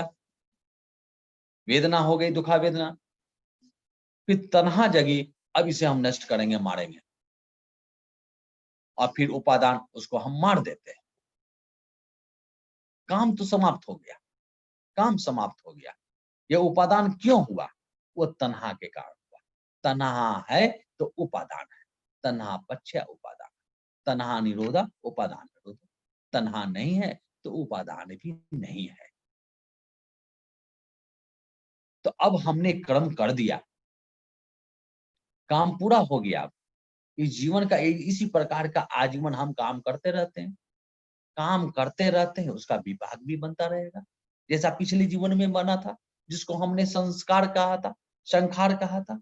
तो इस जीवन में जो कर्म करते हैं उसको हमने भाव नाम दे दिया, भगवान ने उसको भाव नाम रखा। तो पिछले जीवन के कर्मों और उसके कर्म फल को संखार नाम दिया गया, इस जीवन के कर्म और कर्म फल को भाव नाम दिया गया। दोनों एक चीज है, केवल अलग करने के लिए संखार और भाव रखा गया। तो भाव क्यों बना? क्योंकि हमने पिछले जीवन में वैसा कर्म किया, जैसा कर्म किया उसके तदनुरूप हमारा विपाक बना, भाव वैसा विपाक हुआ। तो जो वो भाव हुआ वह क्यों हुआ? कि उपादान पचया वो, उपादान पर अवलंबित होकर भाव की उत्पत्ति हुई। जैसा भी कर्म किया, जैसा भी उपादान रहा, वैसा हमारा भाव बना। तो जब भाव बन गया, हमारा विपाक बन गया, तो वो फिर अगला जीवन में जाएगा। भाव पचया जाति, फिर हम जैसा कर्म किए हैं वो हम अगले जीवन में जाएंगे। हमारी वैसी माँ मिलेगी, वैसी योनि मिलेगी। फिर हम 9 महीने बाद फिर बाहर आएंगे, फिर इसी तरह का काम करेंगे। तो जाति पच्या जरा मरणं, भाव पच्या जाति, भाव के कारण जन्म हुआ, जन्म के बाद जाति पच्या जरा मरणं, फिर हम बूढ़ा होंगे। अनित्यवाद के नियम के अनुसार अनित्यता ये कहती है कि कोई चीज नित्य नहीं है, वह आता है फिर बुढ़ा होता है, फिर विध्वंस हो जाता है, वह नष्ट हो जाता है, यही अनित्यवाद है।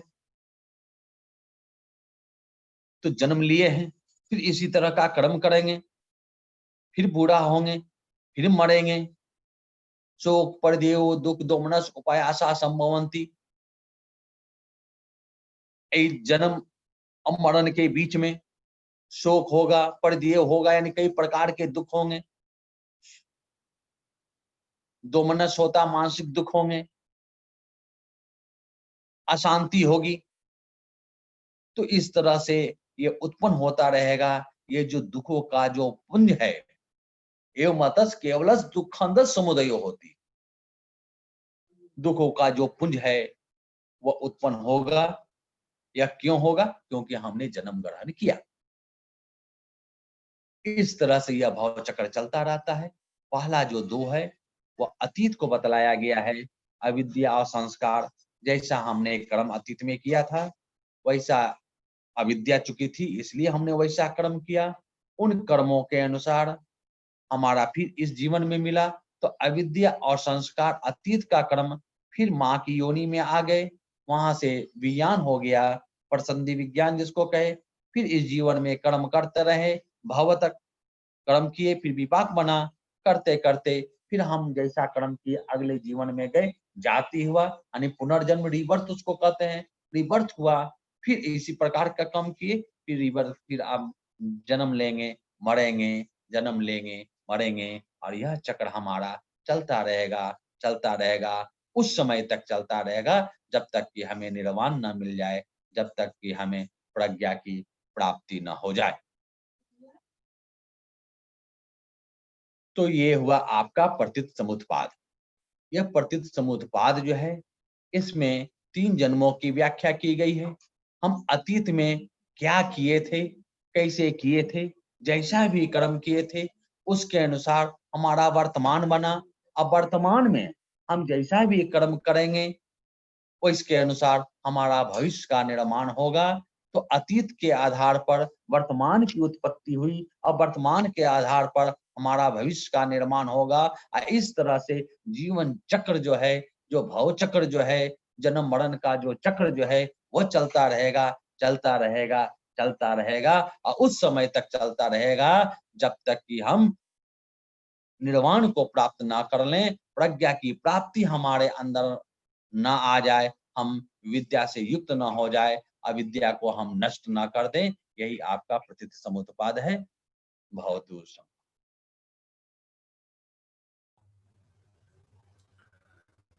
बहुत बहुत साधुवाद, बहुत बहुत आभार सर आपका। आज ही आपका दूसरा लेक्चर था प्रतीत समुत्पाद के ऊपर, डिपेंडेंट ओरिजिनेशन, जिसको हिंदी में कार्य कारण सिद्धांत भी कहते हैं, कि किसी भी चीज के, किसी भी घटना के होने के पीछे कोई ना कोई कारण होता है। अगर वृक्ष होने के पीछे कारण बीज है, तो बीज होने के कारण भी पीछे भी कारण वृक्ष का होना है, कि वृक्ष है उसी से फल आएगा, उससे बीज आएगा। तो ये तभी कहा गया है कि इमस्मिन सती इदम होती, डिपेंडेंट ओरिजिनेशन। कमास धम्मा में जब आनंद भगवान के पास गए, कुरु महाजनपद का जो कमास धम्मा था, तो पूछते हैं, कहते हैं कि भगवान ये प्रतीत समुत्पाद जो है ये बड़ा सरल सा दिखता है। तो भगवान कहते हैं उसके जवाब में कि गंभीरो चायंग आनंद पटित समुत्पाद गंभीरो व भासो च।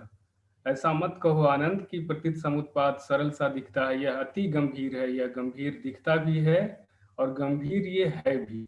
और उसके बाद वो पूरा प्रतीत समुत्पाद के 12 निदान का उपदेश देते हैं आनंद को, जैसा कि अभी सर ने बताया। ये आपको सूत्र दिग् निकाय के महानिदान सूत्र में आपको मिल जाएगा।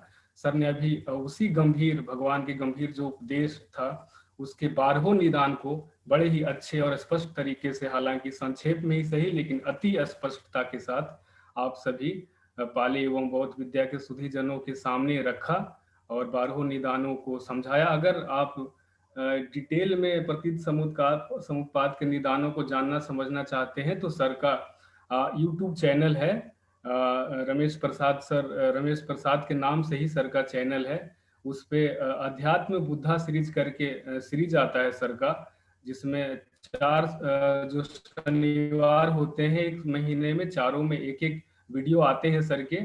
तो अब हिंदी वाले जो है 22 वीडियोज आ चुके हैं उस पर, वहां पर आपको प्रतीत समुत्पाद भी मिल जाएगा। और भी अगर गहराई से जानना चाहें तो जा करके वीडियो देख सकते हैं।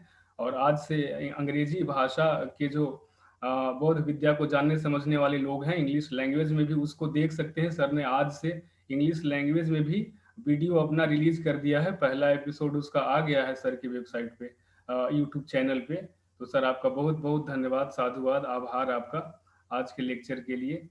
और अब श्रोता वृंद में से किन्हीं का कोई सवाल है प्रतीत समुत्पाद को लेकर, तो वो कृपया सर से के सामने अपने सवाल रखें, जिज्ञासा को रखें, सर उस पर बात करेंगे। किन्हीं का कोई सवाल है तो या तो वो टाइप करें या फिर हैंड रेज करें, उनको अनम्यूट किया जाएगा।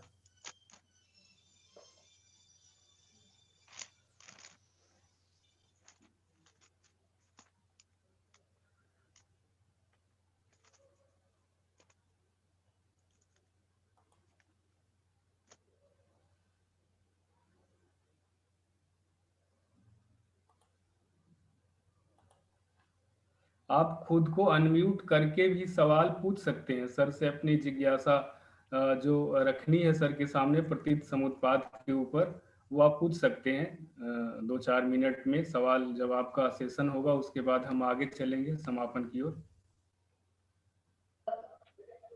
सर जय भीम सर। जी जी भारत सर। Hello sir. अच्छा विमलानंद जी। हाँ, जी हाँ मुकेश जी मेरा एक अच्छा जी पूछिए सर, भारत सर पूछिए। हाँ आवाज सुनाई नहीं दे रही है। Hello hello hello sir. हाँ जय भीम सर। प्रतीत समुत्पाद में भव जो है, जो भव में पूरा वापिस जन्म लेता है। हेलो हाँ बोले। है ना, वो धीमा आवाज आ रहा है। हाँ विमलानंद जी आप सवाल करें सर के पास। जी आवाज धीमी जा रही, आप पूछें, मैं वो सवाल दोहरा दूंगा सर से। जी हेलो सर, भव चक्र में जो जन्म होता है उससे पुनर्जन्म का संबंध है क्या? नहीं फिर से बोले जरा, आवाज नहीं सुनाई दे रही थी। हाँ फिर से बोले। भव में आते हैं ना अपन, ऊपर वापिस जन्म लेते हैं, तो वो जन्म अपना पुनः जन्म होता है क्या? कैसा होता है उसने जरा एक्सप्लेन कीजिए ना। यही तो पूरा बताया मैंने, पुनर्जन्म की बात बताया कि पुनर्जन्म पूरा जो भगवान बुद्ध की जातक की जो कहानियां है वह पुनर्जन्म की ही है। जो हाँ, वो भगवान है, बुद्ध का लेकिन जो हाँ, और अभी जो हमने बताया कि 3 जन्मों की बात कही हमने, इस जन्म की बात की है ये। 3 जन्म की बात की। जो पहला हाँ, जो 2 निदान है, हाँ हाँ बोले, बोलिए। हाँ तो तो अतीत अविद्या काल, और जो संस्कार जो दो निदान थे वो अतीत काल के हैं, और जो अच्छा अंतिम अच्छा, के जो 2 हैं, जाति या जरा मरण, वे आपके भविष्य के, फ्यूचर के जो जन्म है उसके बात है। और बीच के जो 8 निदान है वो वर्तमान जीवन से संबंध रखते हैं। तो आपने पिछले जीवन में जैसा कर्म करता है कोई व्यक्ति, उसके अनुसार वर्तमान जीवन में आता है, और वर्तमान में जो कर्म करते हैं उसके अनुसार हमारा भविष्य का जीवन होता है। अच्छा अच्छा, ओके, धन्यवाद धन्यवाद सर। हाँ, यही बात है। वो अब देखें, हमने अब जैसा कर्म करेंगे ऐसा नहीं कि मनुष्य में ही पैदा ले। अगर हम खराब कर्म करेंगे तो और नीचे भी जा सकते हैं, पशु पक्षी में भी ले सकते हैं। अच्छा काम कर सकते हैं तो स्वर्ग लोक में गए। कुछ लोग ये प्रश्न करते हैं कि हमने जो यहाँ बना दिया कि भाई अमीर गरीब, जैसा हमने कर्म किया अमीर गरीब तक ठीक है, लेकिन हमने जो ये 4 वर्ण बनाया या जो जातियां इतना हजारों बना दिया, वो मनुष्य ने क्रिएट किया है। या हाँ यहाँ पर बराबर है। आकर हमने अलग अलग बांट दिया है। उसमें पिछले हाँ हाँ, जीवन का कोई दोष नहीं है। पिछले जीवन में जैसा कर्म किया वैसा हमारी माँ बनाई। अब हमने इसको विभेद कर दिया है कि भाई ये बड़ा है, ये छोटा है, ये ऐसा है, वो वैसा है। ये हमारी गलती है। अच्छा अच्छा, ओके सर, धन्यवाद। जी thank you. Thank you sir. आओ भरत बानकर सर, आपका कुछ सवाल था, करें सर सवाल अपने। हाँ, नमो बुद्धाय सर। सर जी मेरा एक छोटा सा सवाल है। जी जी, हाँ, मेरा आवाज आ रही सर मुकेश सर जी? आ रही जी है।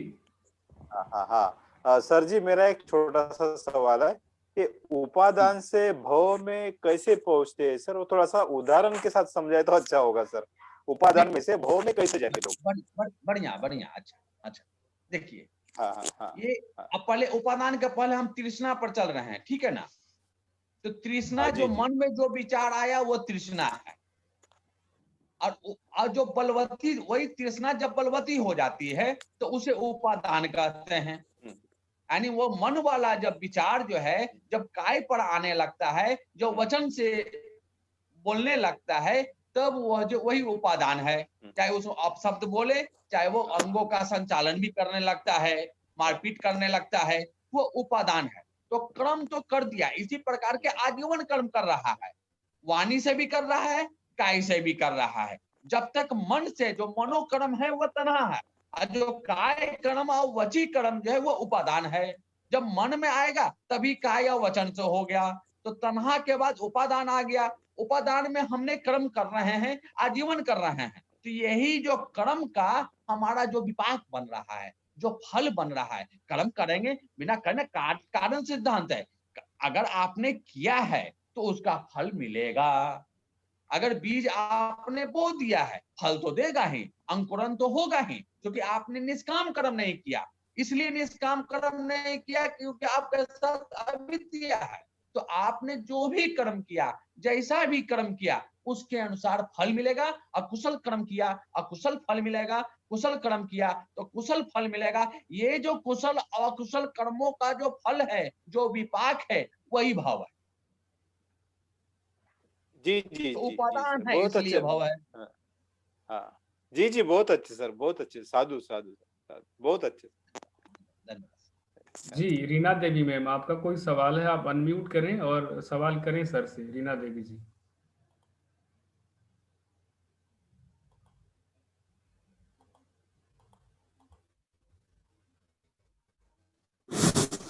हेलो।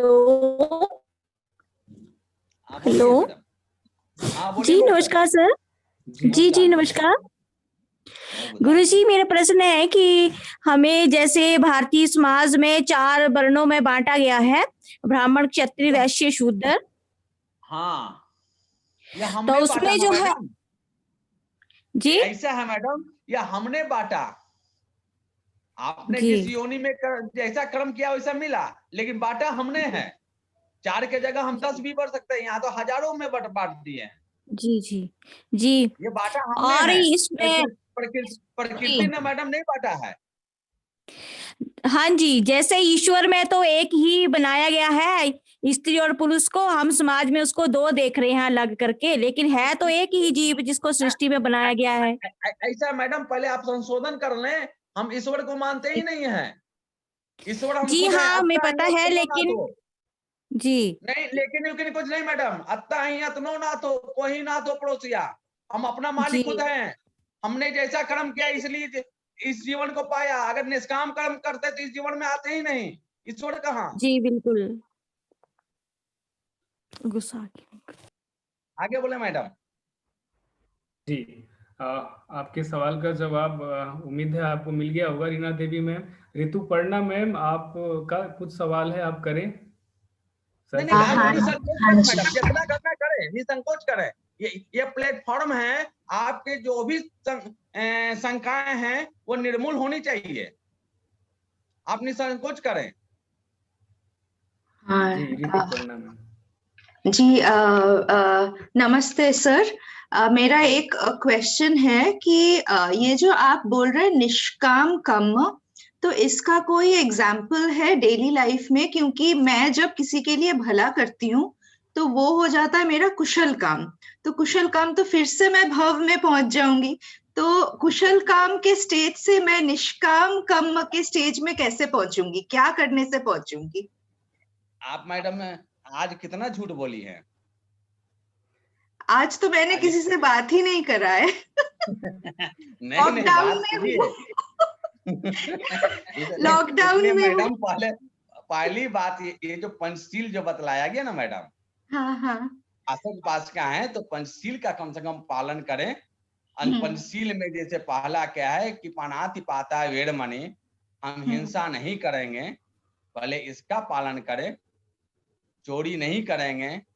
भाई विचार चोरी का मतलब ये नहीं कि केवल दूसरे चोरी, जो आपको काम अलॉट किया गया है उस काम को अगर आप ईमानदारी पूर्वक नहीं करते हैं, निष्ठा पूर्वक नहीं करते हैं, तो वह भी चोरी है। हम जैसे नौकरी करते हैं, पढ़ाने का अध्यापन का है, ऐसा नहीं कि घूस लेना ही एक चोरी है। चोरी ये है कि हमें जो काम सौंपा गया है अगर हम उसे ईमानदारी पूर्वक निष्ठा पूर्वक अगर नहीं करते हैं तो वह भी चोरी है। भाई विचार नहीं करते हैं, किसी के प्रति बुरा भाव भी नहीं लाना है। ऐसा नहीं कि काय से या वची से ही करें, अगर मन से भी अगर वह विचार आ गया तो सबसे बड़ा कर्म आपने कर दिया। उसी तरह से आपका वाणी का है कि झूठ ना बोले, किसी का चुगली ना करे, किसी की निंदा ना करे, कठोर वचन ना बोलें, व्यर्थ की बातें ना करें। तो ये सब बातें आप देखें कि आप करते हैं कि नहीं करते हैं।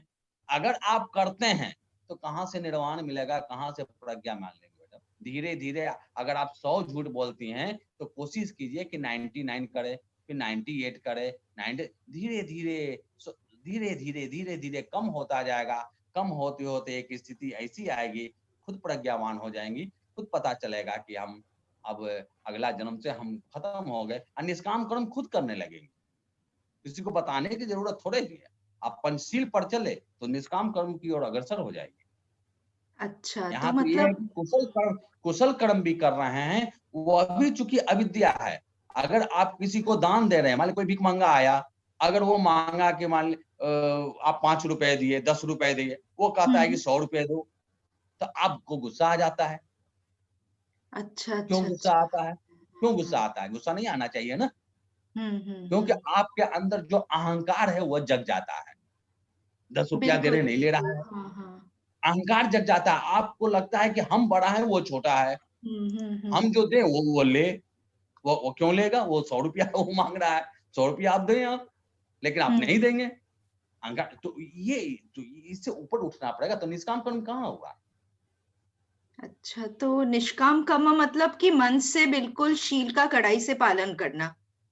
तो कढ़ाई नहीं करना है, उसको एकदम एज इट इज चलने दें, वो आपका वे ऑफ लाइफ हो जाए, वे ऑफ लाइफ हो जाए। कढ़ाई उड़ाई यहाँ नहीं चलता है, वहाँ वे ऑफ लाइफ, वो जीवन का अंग बन जाए। वो प्रेशर वो दबाना नहीं है मेरे, एकदम समन करना है, समाप्त करना है, वो आपका लाइफ स्टाइल हो जाए। सांस लेने के लिए थोड़ी तेज अधिक करते हैं, सांस जैसे चल रहा है उसी तरह चलने दें। बाबा रामदेव वाला नहीं चला कि नाक दाबो ही दाबो, आप तो इसलिए विपश्यना में यही कहा कहीं पर दबाव नहीं है, आप देखें, तटस्थ भाव से देखें, समभाव से देखें, बिल्कुल वो आपका बिल्कुल अंग बन जाए।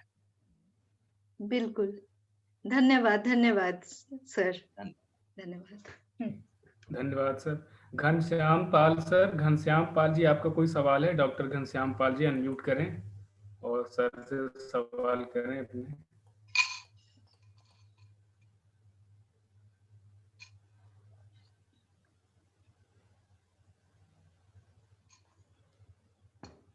हाँ सर, सवाल करें डॉक्टर घनश्याम पाल जी।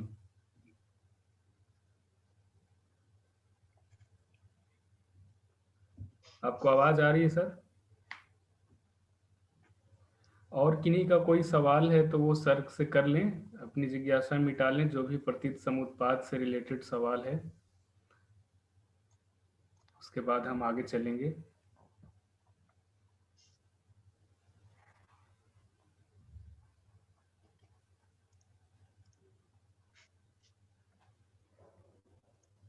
हाँ जी, दत्ता सर पूछिए सर, अपने सवाल सर से पूछिए, अनम्यूट कीजिए सर।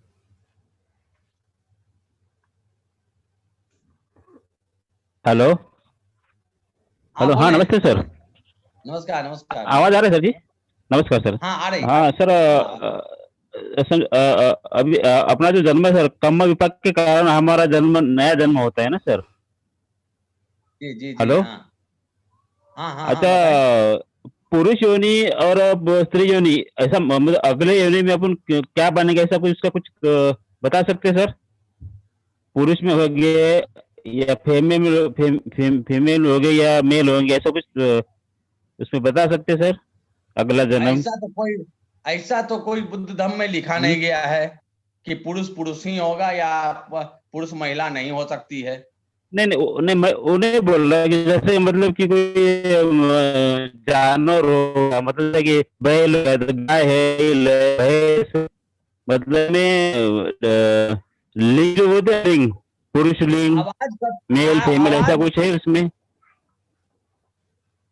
आवाज साफ नहीं सुनाई दे रही है। हेलो। हाँ जी, आवाज नहीं आ रही सर जी? हाँ नहीं ठीक है। माइक को थोड़ा सा मुंह से नीचे रखेंगे, माइक को मुंह में सटाइएगा तो आवाज भारी होगा सर, थोड़ा नीचे रखें।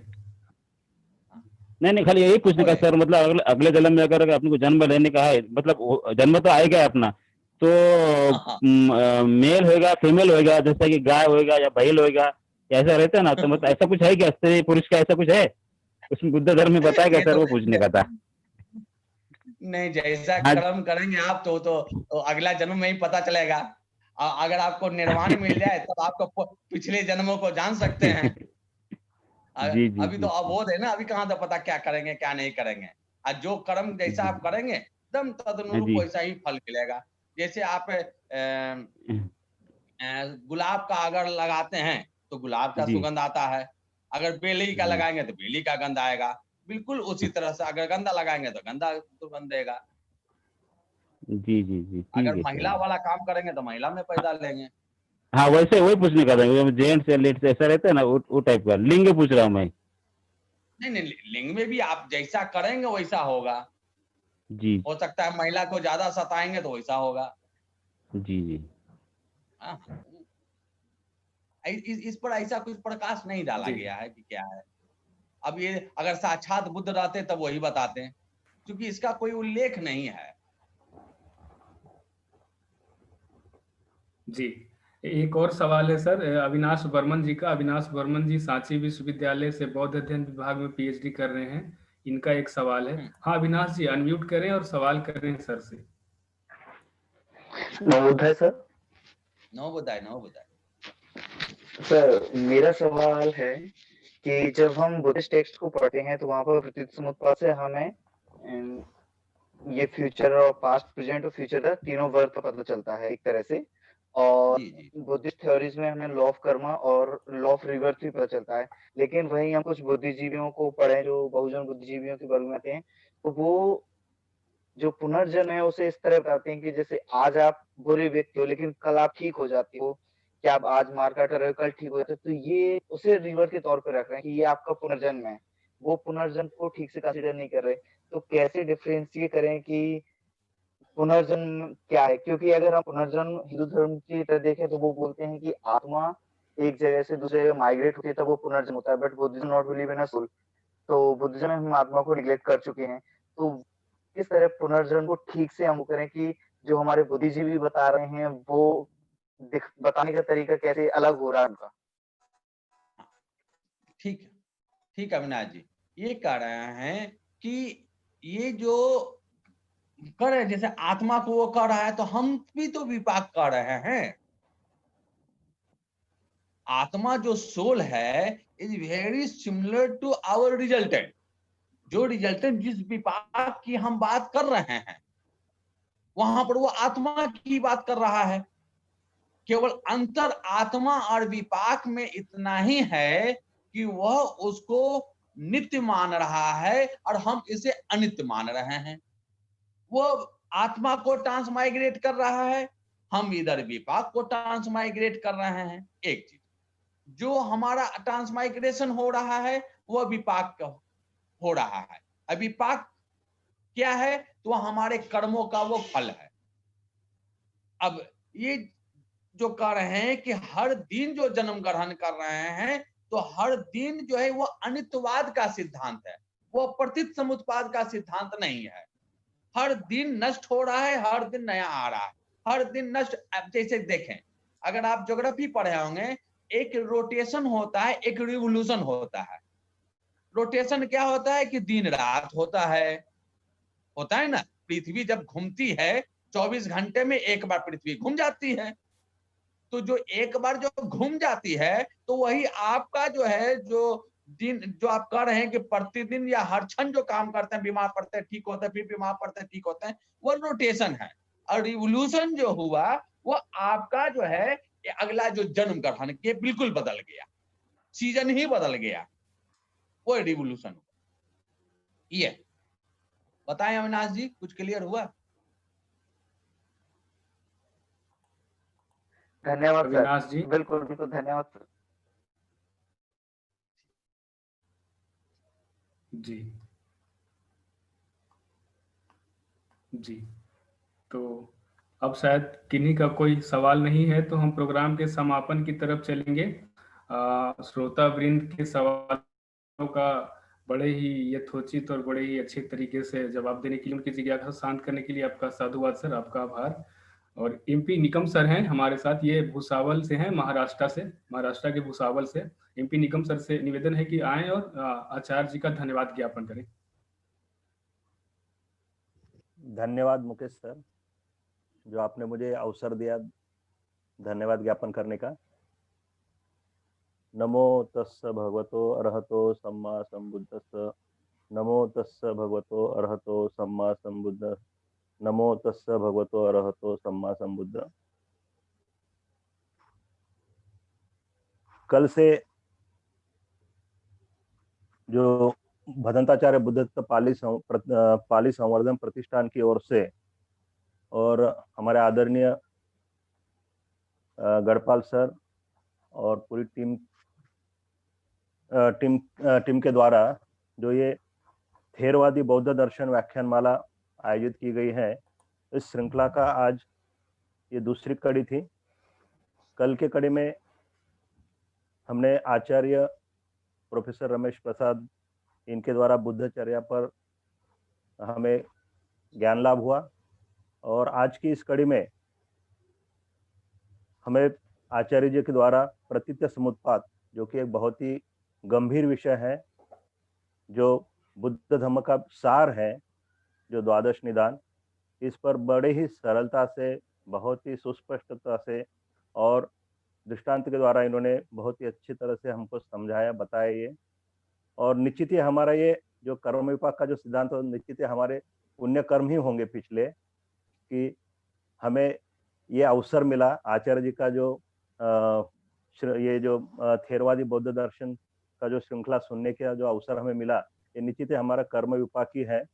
और इसका जो मार्ग जो है, जो हमें मार्ग पथ जो मिला है, ये इसका सारा श्रेय आचार्य गढ़पाल सर और आपकी पूरी टीम को जाता है सर। तो बहुत बहुत आचार्य जी जो है इनका तो बहुत बहुत धन्यवाद, साधुवाद।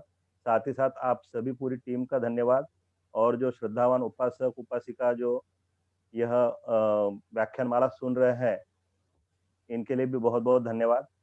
आज के इस प्रतीत समुत्पाद में, अर्थात जो द्वादश निदान सर ने कहा, तो उन्होंने बहुत अच्छी तरह से समझाया कि प्रतीत समुत्पाद मतलब प्रतीत मीन्स अवलंबित होकर उत्पन्न होना।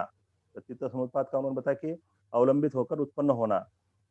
तो इसमें आचार्य जी ने बताया कि ये जो भवचक्र है, ये 3 जन्मों का चक्र है, जिसमें आचार्य जी ने बड़े सरलता से बताया कि भूतकाल, वर्तमान काल और भविष्य काल, ये 3 जो जन्म हैं, इनके बारे में सर ने बहुत ही अच्छी तरह से बताया।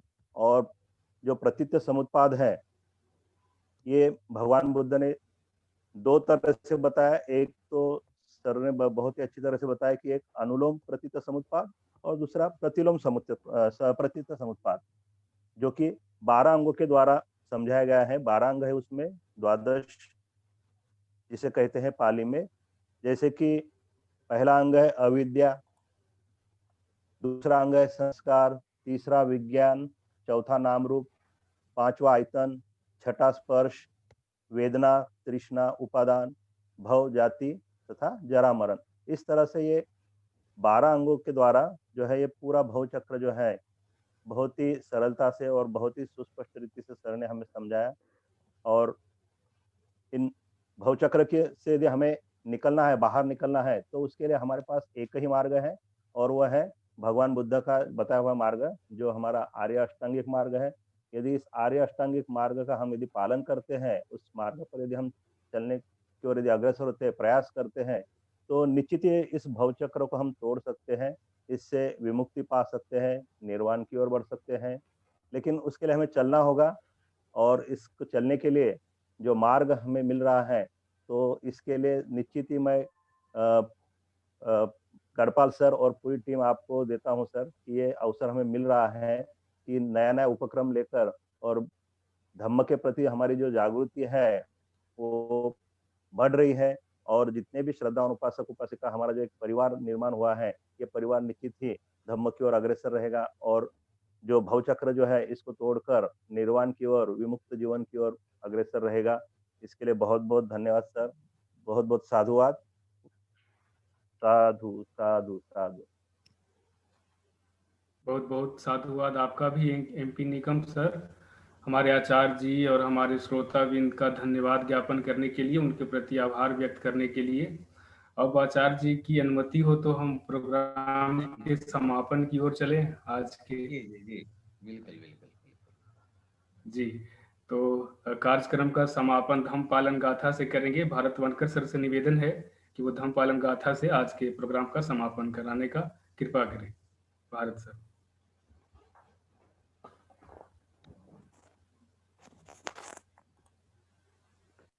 सब पाप सकरणं कुशलसुपसंपदा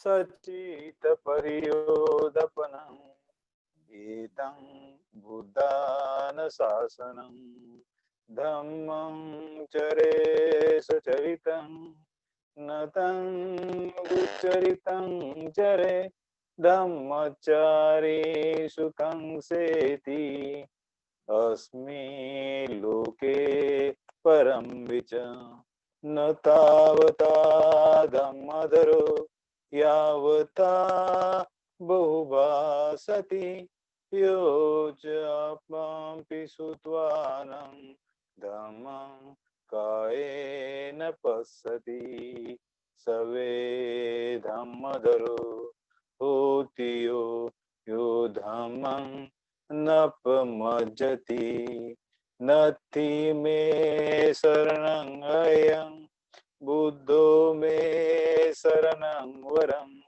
एतेन सच्चवज्रेन होतु मे जयमङ्गलम् नत्ति मे शरणं अयं धम्मो शरणं वरम् एतेन सच्चवज्रेन होतु मे जयमङ्गलम् नत्ति मे शरणं अयं संगो मे शरणं वरम् एतेन सच्चवज्रेन होतु मे जयमङ्गलम् साधु साधु साधु बुद्धं नमामि धम्मं नमामि संघं नमामि।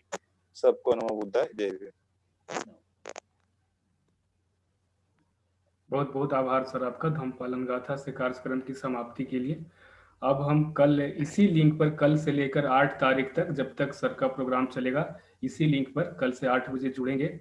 और कल के लिए सर का जो विषय रहेगा वो 4 आर्य सत्य चत्तारी अरिय सच्चानी 4 नोबल ट्रूथ के ऊपर सर कल बात करेंगे। कल हम लोग फिर से मिलते हैं 8 बजे। तब तक के लिए सभी को नमो बुद्धाय।